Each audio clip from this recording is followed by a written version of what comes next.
instead of doing that tẹ́ bá fi dí tèmi èmi bá dá lábàá pé kẹ́ kúkú exit ẹ̀ kúrò ní country.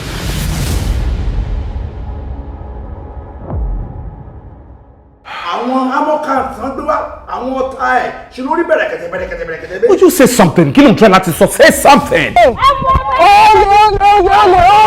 ṣé mo mọ̀ ẹ́ rí ni.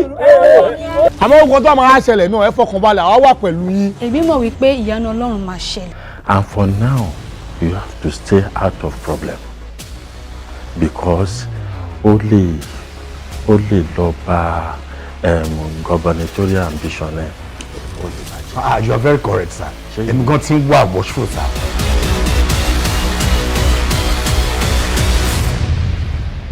Mo ló wá lọ.